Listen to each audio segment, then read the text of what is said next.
ఊరంతా వడ్లెండ పెట్టుకుంటుంటే నక్క తోకెండ పెట్టుకున్నదని వెనుకటికో సాత్రం ఉన్నట్టు ఆంధ్రాలో అన్ని పార్టీలు పబ్లిక్లో పతారం ఎంచుకోనికే చూస్తుంటే కాంగ్రెస్ వాళ్ళు చూడురి మంచిగా గల్లలు పట్టుకొని గదోలు వాసేటట్టు వాయించుకుంటున్నారు. అనంతపురంలో కాంగ్రెస్ పార్టీ విస్తృత స్థాయి సమావేశాలని మీటింగ్ పెట్టింది షర్మిలక్క. ఉన్న కొద్దిమంది పార్టీ లీడర్లు కార్యకర్తలు మీటింగ్కు వచ్చిర్రు. అయితే ఇక గుంతకల్ నియోజకవర్గ ఇన్ఛార్జి కావలి ప్రభాకర్ అన్నకు స్టేజ్ మీద కుర్చేయలేదట. నేను కాబోయే ఎమ్మెల్యేను నియోజకవర్గ ఇన్ఛార్జిని నాకే షర్మిలక్క పక్కపొంటి స్టేజ్ మీద కుర్చేయరా అని అలిగి ఆయన కింద కూర్చొని నిరసన చేసిండు. ఇట్లా పార్టీని పాతాల గరిగేసి ఎట్ల పైకి తెస్తారా అని చెప్పి ఉపాయాలు చెప్తారా, నేను వస్తే నామం గట్టినే స్టేజ్ మీద కుర్చేయలేదని కుర్సగున్న ఆలోచనలు చేస్తారా అనుకుంటా షర్మిలక్క స్టేజ్ దిగి కిందున్న కుర్చీలో కూర్చున్నదిగా.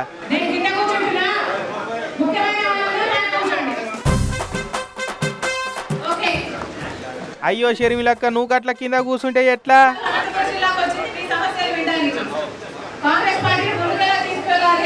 బర్త్డే పార్టీలో ఫస్టే కేకు ముక్క పెట్టలేదని పక్కపొంటి కుర్చీలో కూసుండబెట్టుకోలేదని అలిగినోళ్ళని నమ్ముకొని పార్టీని అధికారంలోకి తెద్దామని నీ అలుపేరుగాని పోరాటానికి పెద్ద జోహార్ లక్క.